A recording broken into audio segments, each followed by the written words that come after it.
लद्दाख हिंसा के मास्टरमाइंड सोनम वांगचुक के समर्थन में राजदीप सरदेसाई। सोनम वांगचुक कांग्रेस के बचाव में उतरे, भड़की जनता।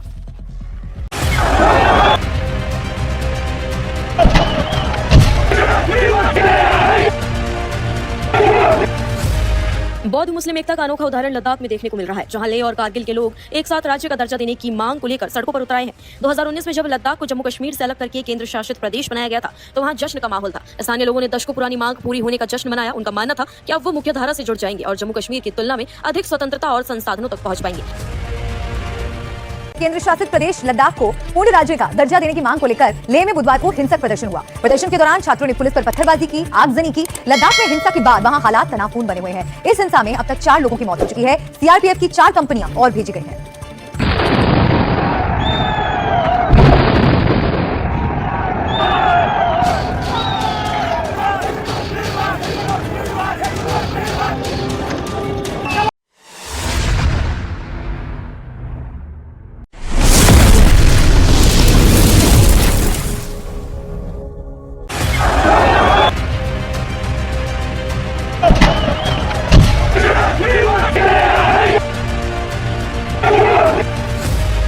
बौद्ध मुस्लिम एकता का अनोखा उदाहरण लद्दाख में देखने को मिल रहा है, जहां लेह और कारगिल के लोग एक साथ राज्य का दर्जा देने की मांग को लेकर सड़कों पर उतर आए हैं। 2019 में जब लद्दाख को जम्मू कश्मीर से अलग करके केंद्र शासित प्रदेश बनाया गया था, तो वहां जश्न का माहौल था। स्थानीय लोगों ने दशकों पुरानी मांग पूरी होने का जश्न मनाया। उनका मानना था कि अब वो मुख्य धारा से जुड़ जाएंगे और जम्मू कश्मीर की तुलना में अधिक स्वतंत्रता और संसाधनों तक पहुंच पाएंगे। लेकिन अगले कुछ सालों में लोगों का अनुभव रहा कि दिल्ली के डायरेक्ट प्रशासन के तहत उनकी भागीदारी अपेक्षित स्तर पर ही नहीं थी। स्थानीय प्रशासन और नीतियों में उनकी आवाज कम सुनाई दे रही थी। इसी बीच समाज सेवी और एक्टिविस्ट सोनम वांगचुक ने इस मुद्दे को उठाने का निर्णय लिया। उन्होंने राज्य का दर्जा, विधानसभा की स्थापना और 6ठी अनुसूची में शामिल करने की मांग उठाई, ताकि लद्दाख की भाषा, संस्कृति और संसाधनों की सुरक्षा सुनिश्चित हो सके। प्रदर्शन तेजी से हिंसक रूप ले गया। प्रदर्शनकारियों ने भाजपा के स्थानीय दफ्तर पर हमला किया। एक पुलिस वैन को भी आग के हवाले कर दिया गया और कई वाहनों में आग लगाई। भीड़ और पुलिस के बीच झड़पें हुई, जिसमें पुलिस ने आंसू गैस की गोली दागी और लाठीचार्ज तक कर दिया। स्थानीय लोग लगातार नारे लगा रहे थे कि अपनी मांगों को जोर शोर से सरकार तक पहुंचाने की कोशिश कर रहे थे। इस आंदोलन की सबसे बड़ी खासियत ये रही कि परंपरागत रूप से अलग रुख रखने वाले लेह के बौद्ध और कारगिल के शिया मुस्लिम एकजुट होकर लेह कारगिल डेमोक्रेटिक अलायंस के बैनर तले राज्य का दर्जा देने की मांग कर रहे हैं। स्थानीय लोग लगातार कह रहे हैं कि उनके संस्कृति, जमीन और संसाधनों की रक्षा के लिए स्थानीय सरकार होना बेहद जरूरी है। केंद्र सरकार ने इस मुद्दे को लेकर पहले कमेटी बनाई थी और कई बैठकें भी हुई, लेकिन अब तक कोई ठोस नतीजा सामने नहीं आया। मार्च में केंद्रीय गृह मंत्री अमित शाह से हुई बैठक में भी उनकी मुख्य मांगों को खारिज कर दिया गया, जिससे स्थानीय लोगों में नाराजगी और बढ़ गई। इस पूरे आंदोलन में बौद्ध मुस्लिम एकता, स्थानीय संस्कृति और संसाधनों की सुरक्षा के लिए उठी आवाज ने लद्दाख को एक नए राजनीतिक मोड़ पर ला खड़ा किया है। पूरे आंदोलन में भूख हड़ताल, हिंसा, आंसू गैस के गोले और बौद्ध मुस्लिम एकता का अनोखा संगम देखने को मिला। ये आंदोलन केवल प्रशासन केंद्र शासित प्रदेश लद्दाख को पूर्ण राज्य का दर्जा देने की मांग को लेकर लेह में बुधवार को हिंसक प्रदर्शन हुआ। प्रदर्शन के दौरान छात्रों ने पुलिस पर पत्थरबाजी की, आगजनी की। लद्दाख में हिंसा के बाद वहां हालात तनावपूर्ण बने हुए हैं। इस हिंसा में अब तक 4 लोगों की मौत हो चुकी है। सीआरपीएफ की 4 कंपनियां और भेजी गई हैं।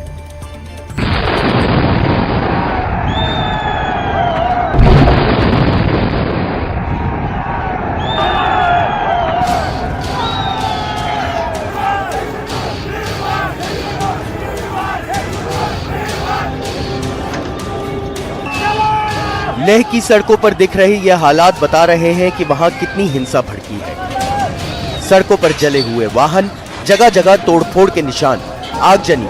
इस हिंसा में 4 लोगों की मौत हो गई और 70 से ज्यादा लोग घायल हो गए। गुस्साई भीड़ ने बीजेपी कार्यालय और लद्दाख हिल काउंसिल सचिवालय को आग के हवाले कर दिया।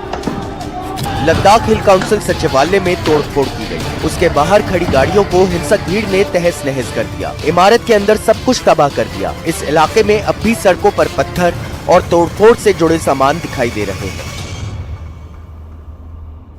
आप देख सकते हैं ये बहुत सारे खिड़कियां यहाँ पर हैं जो पूरी तरीके से टूटी हुई हैं। ये एक मंजर यहाँ पर लद्दाख का। कुछ इमारतें तोड़ी गईं, 4 लोग मारे गए और 70 से ज्यादा लोग जो है जख्मी हुए। लेकिन क्या मंशा थी इससे पीछे? क्या ये गुस्सा था लोगों में जो पूरी तरीके से बाहर निकल के आ रहा था, या इसमें कोई राजनीतिक षड्यंत्र है? जहां एक तरफ सोनम वांगचुक कह रहे हैं कि ये लोगों की आवाज थी, वहीं बीजेपी ने इस हिंसा के लिए कांग्रेस को जिम्मेदार ठहराया है और इस हिंसक भीड़ में शामिल कांग्रेस पार्षद सेपांग की तस्वीरें दिखाई हैं। मेरे ख्याल से कांग्रेस का ऐसा पकड़ कुछ भी नहीं है लद्दाख में कि उनके वजह से 5000 यूथ बाहर सड़क पे आ रही। लद्दाख के उपराज्यपाल कविंदर गुप्ता ने एनडीटीवी से बात करते हुए कहा कि ये हिंसा एक साजिश थी और जल्द ही इसमें शामिल सभी लोगों का नाम सामने आ जाएगा। ये एक सुनियोजित एक साजिश थी और अभी तो जांच होने के बाद बहुत सी चीजें सामने आएंगी, कौन लोग इसके पीछे थे, कौन लोग इसको सभी के सामने भड़काने का प्रयास कर रहे थे। लद्दाख हिंसा को लेकर गृह मंत्रालय की ओर से एक बयान आया जिसमें इस हिंसा के लिए सोनम वांगचुक को जिम्मेदार ठहराया गया। गृह मंत्रालय ने एक बयान में कहा कि कई नेताओं द्वारा भूख हड़ताल खत्म करने का आग्रह करने के बावजूद सोनम वांगचुक ने अनशन जारी रखा और अरब स्प्रिंग स्टाइल में विरोध प्रदर्शन के उत्तेजक बयान दिए। मंत्रालय ने बयान में कहा कि सोनम वांगचुक के भड़काऊ भाषणों के बाद भीड़ ने अनशन स्थल से निकलकर एक राजनीतिक दल के कार्यालय और सीईसी लेह के सरकारी कार्यालय पर भी हमला किया। साफ है कि भीड़ को सोनम वांगचुक ने अपने भड़काऊ बयानों से उकसाया था। लद्दाख में भड़की हिंसा के बीच प्रदर्शनकारियों की मांग क्या है, ये भी जान लेते हैं। लद्दाख का पूर्ण राज्य का दर्जा, 6वीं अनुसूची के तहत संवैधानिक सुरक्षा, लेह कारगिल की अलग अलग लोकसभा सीट, स्थानीय युवाओं को नौकरी में 100% आरक्षण।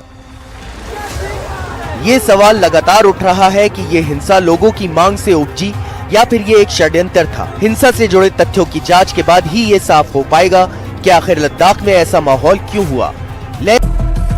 गृह मंत्रालय का सनसनीखेज खुलासा, सोनम वांगचुक की वजह से लद्दाख में हुई हिंसा। क्या सोनम वांगचुक होगा गिरफ्तार, लगेगा यूएपीए। पूर्व डीजीपी वैद का बड़ा बयान, कहा लद्दाख में जेनजी हिंसा के पीछे बड़ी साजिश। 6ठी अनुसूची को लेकर के लेह में हिंसक प्रदर्शन, 4 की मौत। लद्दाख हिंसा से जुड़ी इस वक्त की बड़ी खबर सामने आ रही है, जहां पर केंद्र सरकार ने लद्दाख में बुधवार को हिंसा के लिए सोशल एक्टिविस्ट सोनम वांगचुक को जिम्मेदार ठहराया है। गृह मंत्रालय ने देर रात जारी बयान में एक बड़ा खुलासा किया, जहां पर गृह मंत्रालय ने यह स्पष्ट किया कि सोनम वांगचुक ने भीड़ को भड़काऊ बयानों के जरिए उकसाया, हिंसा के बीच अपना उपवास तोड़ा, लेकिन हालात काबू करने के प्रयास की जगह एम्बुलेंस से अपने गांव चले गए। साथ ही गृह मंत्रालय ने जारी अपने बयान में कहा कि कई नेताओं ने सोनम वांगचुक से हड़ताल खत्म करने की अपील की थी, लेकिन उन्होंने हड़ताल को जारी रखा। उन्होंने अरब स्प्रिंग शैली और नेपाल में जेनजी विरोध प्रदर्शनों का जिक्र करके लोगों को गुमराह किया। यानी कि बकायदा केंद्र सरकार की ओर से जारी बयान में यह बताया गया कि लद्दाख में जो हिंसा हुई इसके पीछे जिम्मेदार कोई और नहीं बल्कि सोनम वांगचुक की ओर से जो भड़काऊ बयानबाजी की गई थी। नेपाल, बांग्लादेश का जो उदाहरण दिया गया था, खास तौर से नेपाल में जेनजीज के विरोध प्रदर्शन का उदाहरण, इसी ने लोगों को गुमराह किया और ऐसे ही भड़काऊ बयानों की वजह से लद्दाख में हिंसा भड़की है। दरअसल आपको बता दें कि केंद्र शासित प्रदेश लद्दाख को पूर्ण राज्य का दर्जा और संविधान की 6ठी अनुसूची में शामिल करने की मांग को लेकर के लेह में हिंसक विरोध प्रदर्शन में 4 लोगों की मौत हो गई है। युवा प्रदर्शनकारियों और पुलिस के बीच झड़पों में 80 से अधिक लोगों के घायल होने की खबर आई है। घायलों में 40 पुलिसकर्मी भी बताए जा रहे हैं। हालात बेकाबू होते देख सुरक्षा बलों ने